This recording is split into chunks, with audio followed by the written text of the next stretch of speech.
오늘은 맥주 감사 주일입니다. 맥주 감사 주일이라고 하는 것을 제정하신 분은 하나님이십니다. 이스라엘 백성들이 출애굽하여 광야길을 지나서 이제 가나안 땅에 들어가 첫 파종을 하고 곡식을 거두었습니다. 첫 곡식을 거두면서 맥주 감사로 하나님 앞에 영광을 올려 드린 것이 이 맥주 감사 주일의 기원이 되고 있습니다. 처음에 거둔 것에 대하여 하나님을 잊지 않고 감사 드리도록 또 드릴 수 있도록 감사의 절기를 제정하신 이유가 있는 것입니다. 우리에게 감사가 필요한 이유는 은혜를 잊지 않기 위함입니다. 하나님을 기억하기 위함이었습니다. 하나님의 은혜로 살아왔다는 것을 이 감사의 절기를 통하여 기억하고 또 하나님의 은혜가 함께하기를 기대하는 마음으로 이 감사의 절기를 지켜왔습니다. 그렇게 우리의 감사는 하나님에 대한 고백, 기억이 되겠습니다.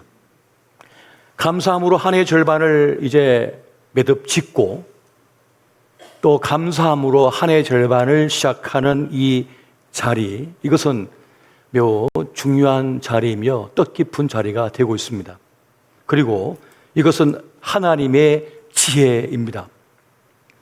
내 인생 속에 하나님께서 함께 계시다라고 하는 그 믿음의 기둥이 든든히 서면 어떤 것이 내 인생에 무게로 주어진다 할지라도 얹혀진다 할지라도 버텨낼 수 있는 겁니다. 이겨낼 수 있는 것입니다. 감사의 고백은 흔들림 없는 믿음의 기둥이 내 속에 세워져 있다고 하는 것을 말하는 것입니다. 그래서 하나님의 사람들은 감사의 절기마다 하나님을 고백하고 은혜를 고백하고 감사의 예물을 드림으로써 그것을 확고히 했던 것을 봅니다. 나를 향하신 하나님의 계획은 재앙이 아니라 때마다 주시는 번영이라고 하는 것을 믿을 때 우리는 과거를 떠나보내고 새로운 희망의 걸음을 시작할 수 있게 되어지는 것입니다. 그 하나님의 은혜를 또 감사의 고백을 할 수 있는 우리 모두가 되시기를 예수 이름으로 축원드립니다. 하나님 되심을 우리가 고백하고 있다면 또 감사를 선택했다면 우리가 잊지 말아야 할 중요한 것이 하나가 있습니다. 그것은 새로운 시간을 맞았다고 해서 우리의 삶이 새로워지는 것은 아니라고 하는 사실입니다.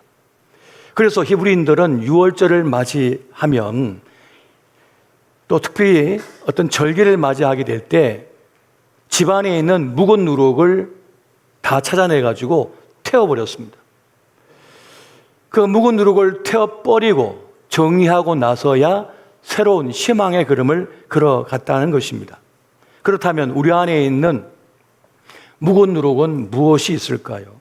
저는 우리 안에 있는 미움과 원망과 적개심의 누룩이 있다고 말씀드리고 싶습니다. 그 누룩이 있는 한 우리는 새로운 시간을 제대로 맞이할 수 없기 때문인 것입니다.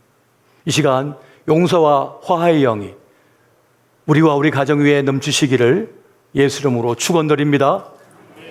용서와 화해의 영이 우리 안에 임할 때 우리는 용서할 수 있는 사람이 되고 화해할 수 있는 사람이 되는 것입니다.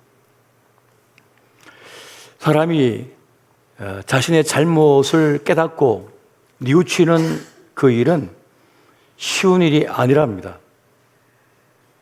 그 매우 어려운 일이라고 합니다. 어떤 일들은 잘못을 뉘우치는데 한평생이 걸려요. 그래서 부모님이 이제 떠나가실 때 관에 모시기 전에 엉엉 울면서 아버지 잘못했다고 어머니 잘못했다고 뉘우칩니다. 어떤 일은 그렇습니다. 그렇기 때문에 누군가에게 진정한 사과를 받는 일은 어렵습니다. 쉬운 일이 아닙니다. 만약 여러분들이 그런 사람을 만난다면 훌륭한 사람을 만난 거예요. 대부분은 사과하지 않습니다. 용서를 구하지 않습니다. 그래서 지난 과거의 상처에 시달리고 있는 분들이 있다면 누군가의 사과를 기다리기보다는 용서를 선택하는 면이, 용서의 칼날로 그 줄을 끊어버리는 것이 더 쉬운 일이라고 하는 사실을 기억할 필요가 있는 것입니다. 제가 지금까지 목회를 해오면서 어려운 상담을 참 많이 했는데 그 가운데 기억나는 상담이 있습니다. 한 불륜을 저지른 남자 성도를 찾아갔습니다. 제가 회사까지 찾아갔습니다. 사무실에서 둘이 딱 앉아서 얘기를 나눴습니다. 근데 뻔뻔스럽게도 자기 합리화만 계속하는 그 자리에서 제가 너무 분노가 치밀어 올랐지만 꾹 참고 그래도 화해를, 용서를 구하도록 권면을 하고 기도해주고 나왔습니다. 또 한 번은 불륜을 저지른 한 여성 성도를 만나서 상담을 했습니다. 지옥을 살고 있었습니다. 아직 헤어지지 않고 자식들을 위해서 그냥 새 자식을 끌어안고 같이 살고 있는 거예요. 그런데 매일매일이 지옥이라고 말을 합니다. 매일매일이 고통스럽다. 남편은 들어오자마자 술 먹고 들어와서 밤마다 그 사건을 계속 돌추어내서 공격을 합니다.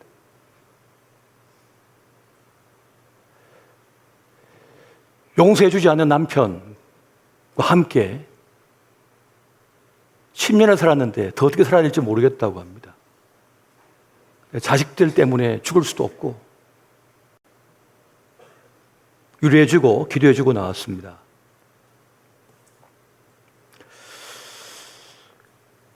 참 쉽지 않은 세상입니다. 용서를 구하지도 않고 용서를 해주지도 않는 그런 아픔 속에 수많은 사람이 살아가고 있습니다.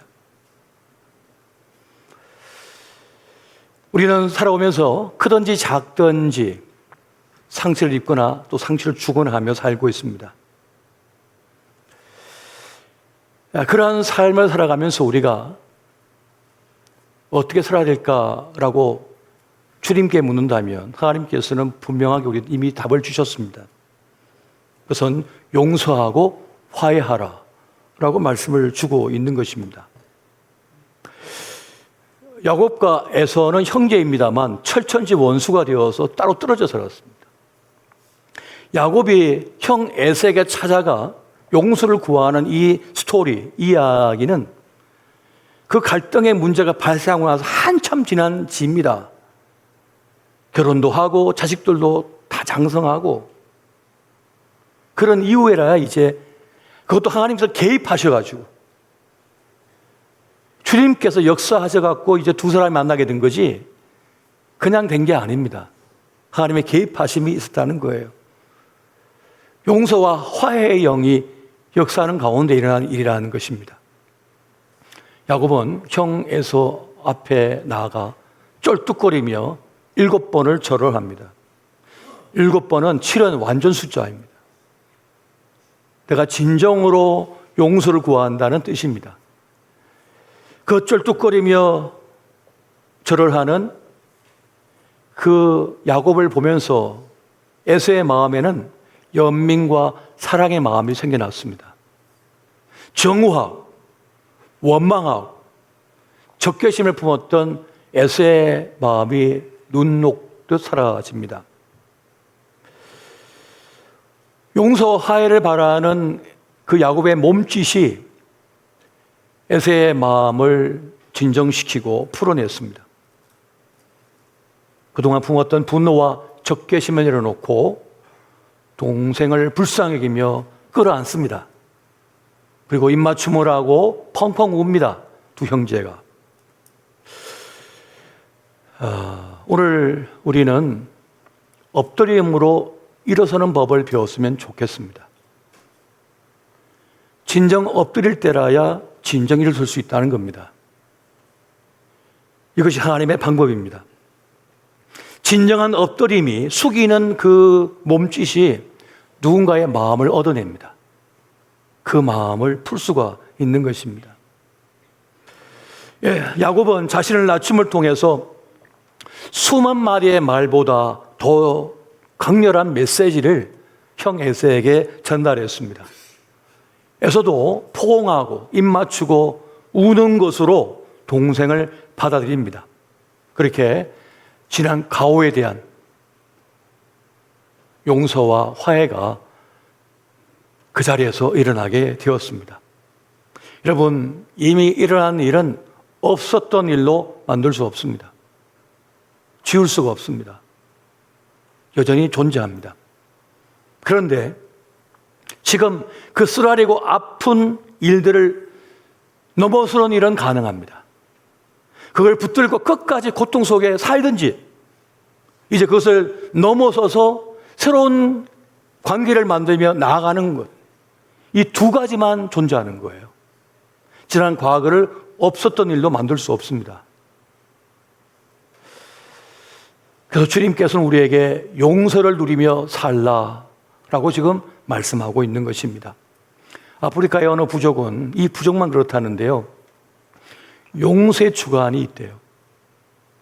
어느 화창한 날 이제 족장이 이번 주간 용서의 주간이다 선언하면 오해이든지 진짜 있었던 일이든지 상관이 없이 그건 서로 끌어안고 용서해주고 용서를 구하는 그런 장면이 벌어진다고 합니다. 그래야만 함께 살 수 있기 때문에, 안 그러면 끝없이 복수를 만들어서 그 부족이 살아남을 길이 없어요.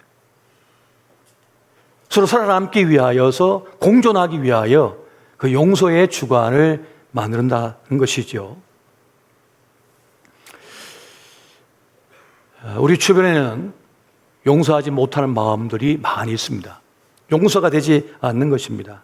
그런데 이 원망과 미움, 적개심은 결국 우리를 질식시켜 버립니다. 독사가가 되어서 우리를 숨쉬지 못하게 만들어 버립니다. 얼굴에서 미소를 빼앗아가죠. 웃음을 빼앗아갑니다. 고통 속에 살게 만드는 것입니다. 누군가를 미워하고 원망하면서는 기쁨과 행복을 제대로 누릴 수 없기 때문입니다. 그래서 하나님께서는 야곱을 위하여, 에서를 위하여 용서와 화해의 자리를, 그 길을 만들고 계신 것입니다. 사실 여러 가지 일들로 상처를 주고받는 것이 우리 인생이죠. 아무리 조심한다고 한들 우리는 갈등에 휘말릴 수밖에 없고, 누군가의 상처를 주든지 받든지 하는 일을 겪을 수밖에 없습니다. 그렇게 실타래가 서로 얽혀 있는 거예요.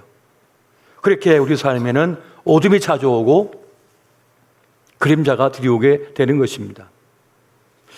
저도 지난 세월을 이렇게 돌이켜 보면은 제 마음을 무겁게 했던 여러 가지 사건 중에 기억나는 것이 있습니다. 제가 저 공군 오산에서 근무할 때 제 예하에 여러 부대가 있고 교회가 있고 23명의 목사가 있었습니다. 그 목사들의 평가를 하고 그 평정 나온 것을 가지고 한 해마다 남게 될 사람과 사회로 돌려보낼 사람을 결정합니다. 그걸 작성해서 본부에 올리면 본부 군종실에서 그걸 그대로 수용하든지 고치든지 하는데 대부분 그냥 수용을 합니다. 그런데 그런 가운데 제가 아끼던 후배가 있었어요. 사랑했습니다.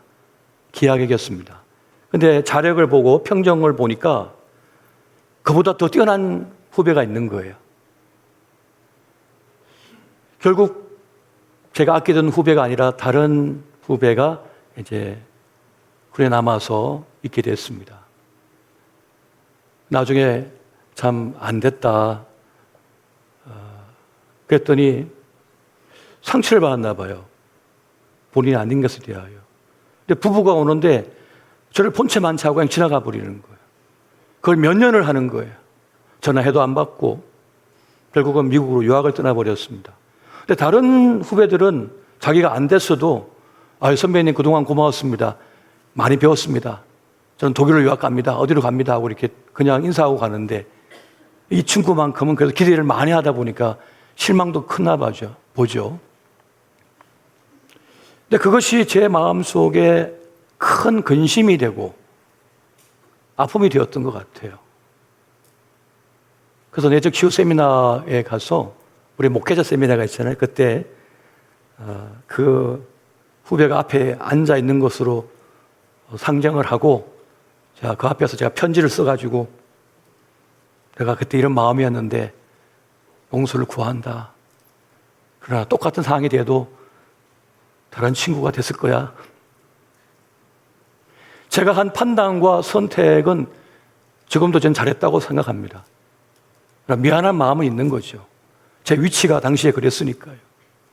인정에 휘말리고 그냥 더 친하기 때문에 더 나은 점수를 줬다면 제대로 공군이 나라가 세워지겠습니까? 근데 미안한 마음이 있어요. 그래서 그렇게 용서를 구하고 화해의 시간을 가졌는데 그랬더니 제 마음에 평안이 찾아왔어요. 평안이 찾아와서 지금은 그것 때문에 힘들지 않습니다. 그렇게 우리가 살아가다 보면 특히 이제 어떤 리더십 자리에 있는 분들, 좀 앞서서 뭘 해야 되는 분들, 책임감 있는 분들은 그런 원망을 받을 때가 많죠. 서운한 마음 가진 사람을 만날 때가 많은 거예요. 그리고 자식들도 마찬가지입니다. 여러 자식들이 있다 보면 간혹 그런 아이들이 있는 거잖아요. 아빠, 저 서운해요. 어떻게 형만 이렇게 공부시키고 챙겨줄 수가 있냔 말이에요. 왜 언니만 잘해주냐고, 혹은 왜 막내만 아끼냐고. 서운하고 상처 입은 자식들이 있는 것이 사실인 거죠. 그때는 아버지로서 어머니로서 최선의 선택을 하고 기도하며 결정했지만은 그러한 일들이 마음의 상처가 되고 아픔이 될 수 있는 거죠. 또 내 딸처럼 그렇게 사랑한다고 했지만은 며느리 입장에서는 어머니 왜 형님만 더 아껴주시고 우리는 아껴주지 않냐고. 왜 그 땅은 형님에게 줬냐고. 이 집은 조그만 건 우리 주고. 이런 식으로 서운함이 다 있는 거죠. 그런 아픔이 있는 거예요, 사실. 그렇게 우리는 힘겨운 삶을 살아가고 있습니다. 성경에 보면 이 마음의 근심이 피를 그 뼈를 마르게 한다는 말씀이 있어요. 그런데 그건 이미 의학적으로도 이미 결론이 났지 않습니까? 증명되고 있잖아요. 이 마음의 큰 근심은요, 뼈를 마르게 해요. 피를 마르게 하는 거예요. 생명을 시들어버리게 만든다고요. 그래서 우리는 자꾸만 주님 앞에 이 용서하지 못한 마음, 혹은 원망하는 마음, 서운한 마음을 주님 앞에 내어놓을 수가 있어야 되는 겁니다. 이 미국 간 사람에게 언제 찾아갈 거예요? 어떻게 만날 거예요? 하나님 앞에 내어놓고 주님 앞에 용서를 구하고 혹은 또 누군가를 용서해 주는 것이죠. 어떤 것이든 여러분 마음에 큰 근심이 있다면 주님께 맡겨드리시기 바랍니다. 근데 놀랍게도 신기하게도 그것이 효과가 있다니까요. 효용이 있어요. 진짜 그런 평안을 누리게 되는 것입니다. 주님께서 우리를 용서하신 것처럼 우리 또한 누군가를 용서해야 된다고 주님은 우리에게 말씀해 주고 있습니다. 주님의 마음으로. 그래서 성경을 보면 이 죄를 주님은 빛이라고 말씀하실 때가 있습니다. 하나님께 진 그 죄를 하나님께서 탕감해 주셨다. 그 빛을 탕감해 주었다는 것으로 표현하는 그 장면을 우리가 보게 됩니다. 내가 너희를 탕감해 주었던 것처럼 너도 너에게 빚진 자에게 죄진 자를 탕감해 주라 라고 말씀하는 거예요. 이것이 하나님의 은혜다라고 말씀해 주고 있습니다. 여러분 골로새서 3장 13절 말씀 같이 한번 보겠습니다. 시작. 누가 누구에게 불만이 있거든 서로 용납하여 피차 용서하되 주께서 너희를 용서하신 것 같이 너희도 그리하고. 아멘. 피차 용서하라. 서로 용서해 주라는 겁니다. 서로 용서해 주라. 주께서 너희를 용서하여 주신 것처럼 너희도 그리 용서해 주라라고 말씀해 주고 있습니다. 왜요? 잘 살기 위해서. 여러분, 이 땅의 삶은요, 짧습니다. 그런데 존귀합니다. 너무 귀한 겁니다. 하루하루의 삶은 1,000억짜리예요. 1,000억짜리 삶을 지난 일주 동안 우리가 살았습니다. 안 믿어지시죠? 아이, 빵점짜리였는데요. 그렇게 생각하는 분도 있을 겁니다. 근데 저는 1,000억짜리라고 여겨요. 어제도 1,000억짜리였고 그저께도 1,000억짜리 전 산 거예요. 너무너무 비싸죠. 안 믿어지신다고요? 과학적으로 설명해 드릴까요? 지구와 태양계가 일정한 거리를 유지하고 있는데 조금만 가까워져도 불타버립니다. 지구는. 조금만 압력이 균형이 불균형해지면 쪼그라져 터져버립니다. 우리가 딛고 서 있는 이 땅을, 우리가 이 정확한 농도의 산소를 마신다고 하는 것, 조금만 퍼센트가 달라지면요, 우린 다 졸도하거나 쓰러져 버립니다. 부패해버립니다. 생존이 불가능해요. 조금만 틀어져도요. 그러니까 1,000억짜리가 아니라 1조짜리일 수 있는 거예요. 1,000조일 수도 있는 겁니다. 우리가 하루하루 살아내는 그 값을 따지면 말이죠. 그런데 이 소중한 시간을 우리는 너무나 비참하게 살아갑니다. 형편없게 살아갑니다. 돈이 없기 때문이 아닙니다. 먹을 것이 없기 때문이 아닙니다. 이제 웬만하면 살아낼 수 있습니다. 저는 늘 아내에게 얘기해요. 나는 밥 한 그릇에 고추장 하나만 있어도 난 살아낼 수 있어. 라면 있으면 더 좋고. 제가 라면을 너무 좋아하다 보니까. 그래서 내가 죽을 때 마지막 한 그릇만 먹을 수 있다면 라면 먹고 죽을 거야. 비싼 거 필요 없어요. 정말 소중한 시간, 정말 귀한 시간을 우리가 살아가고 있는데 이걸 우리가 모르는 거죠. 모르고 있습니다. 그런데 그걸 잘 살아내지 못해요. 그래서 하나님께서 야곱과 에서 사이에 개입하여 들어오십니다. 야곱을 아끼셔요. 에서를 아끼셔요. 그래서 다시 관계를 이어지게 만듭니다. 그 원망과 분노와 적개심, 상처를 치유하십니다. 그것 때문에 인생이 엉망진창이 되고 있거든요. 부부간에도 용서와 화해를 못해서 엉망진창이 되고 있거든요. 다 망가뜨리고 있거든요. 사랑의 능력만 대단하다고 생각하십니까? 용서와 화해의 능력이 진짜 능력입니다. 살다 보면 얼마나 많은 갈등이 있나요? 상처 주는 일이 얼마나 많나요? 제일 큰 능력은 뭐냐? 화해시키는 거예요. 용서해 주는 능력이에요. 남자가 울어? 남자가 넘어져? 아기 보고 상 3번이야. 수천 번 넘어져야 되거든요. 애기는요. 넘어져가지고 넘어지면서 걷는 법을 배우는 거잖아요. 달리는 법을 배우는 거잖아요. 근데 딱 3번이래. 딱 3번.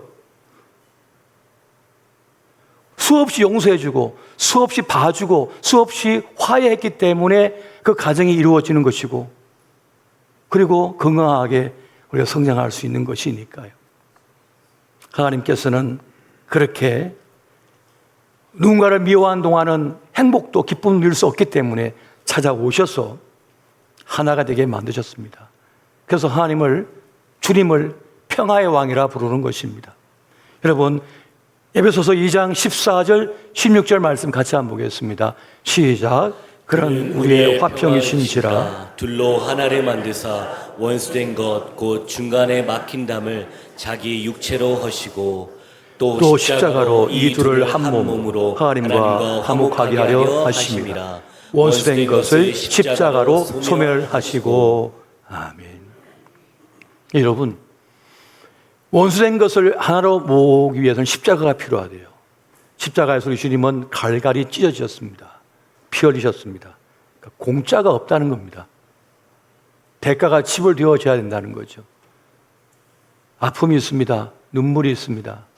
그 가운데 화목이 이루어지는 거죠. 화평이 이루어지는 거예요. 평화가 이루어지는 것입니다. 그래서 노력해야 됩니다. 이런 기회로 됐으면 참 좋겠습니다. 주님, 내 안에 미움이 남지 않게 주옵소서. 한번 따라해 보십시오. 주님, 내 안에 미움이 남지 않게 하여 주옵소서. 미움의 감정이 남지 않도록 주님 돌봐 주십시오. 제 마음을 만져주십시오. 라고 이렇게 기도하면은 어떤 마음이 들게 하시냐면 그 상대방을 불쌍하게 여기는 마음이 생기게 해요. 안 된 마음이 들어요. 그러면 어떻게 됩니까? 용서하게 돼요. 지금 에서가 딱 보니까 야곱이 쫄뚝쫄뚝거리는데 저를 계속해요. 그리고 선물을 내 때로 계속 보내는 거예요. 동생이 얼마나 나하고 화해하고 싶으면 용서를 구하면 저렇게 할까? 그런데 엎어지면서 오는 그 동생을 보면서 안 된 마음이 드는 거죠. 측은지심이 든 겁니다. 용서는 그렇게 되는 것이죠. 그렇게 되는 것입니다. 그래서 용서와 화해를 위한 기도를 하면 그 상대방이 불쌍하게 보이는 거예요. 아버지를 엄청 미워했는데 아버지가 불쌍하게 보이는 겁니다. 어머니를 미워했는데 어머니가 불쌍하게 보이는 겁니다. 며느리를 미워했는데 불쌍하게 보이는 겁니다. 시어머니가 미워 보였는데 불쌍하게 보이는 겁니다. 어느 순간.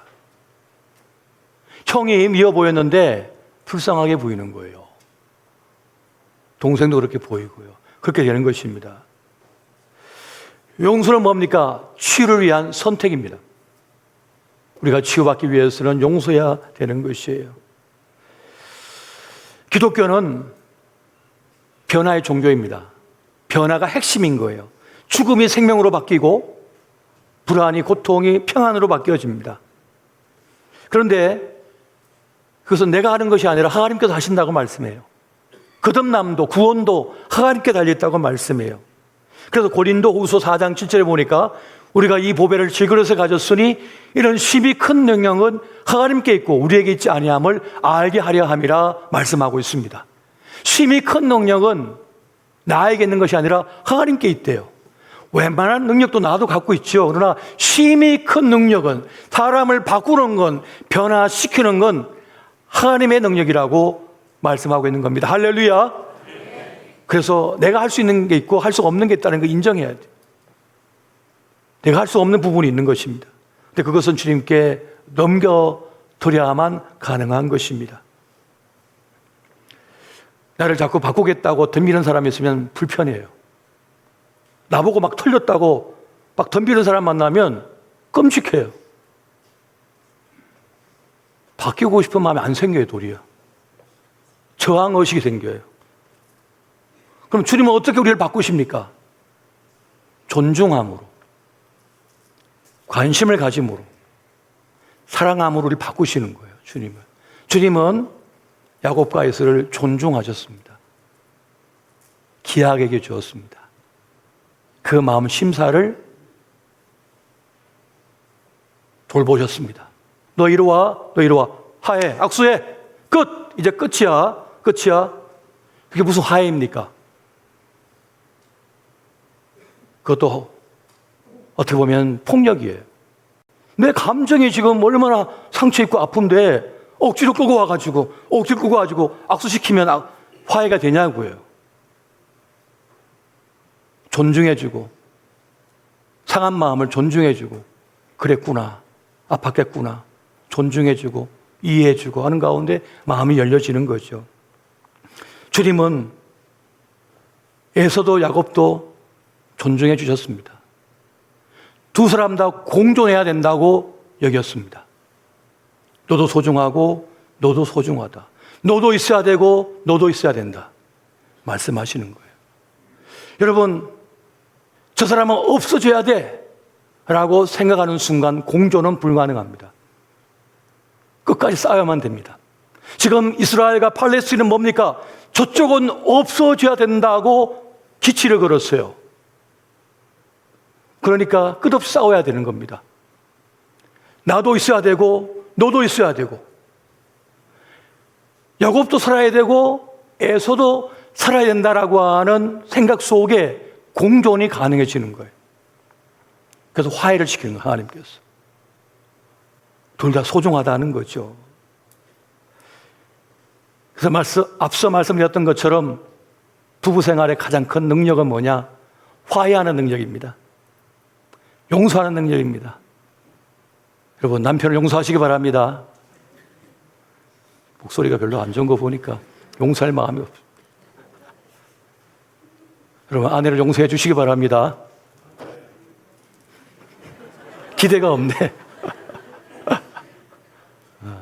서로 봐주셔야죠. 서로 이해해 주셔야죠. 말씀을 맺습니다. 주님께서 새롭게 우리에게 허락하신 한 해의 절반을 감사함으로 열어가시고 주님과 동행하시며 무엇보다 용서와 화해의 기쁨을 누리시면서 그렇게 나아가 축복된 삶이 되시기를 예수 이름으로 축원드립니다.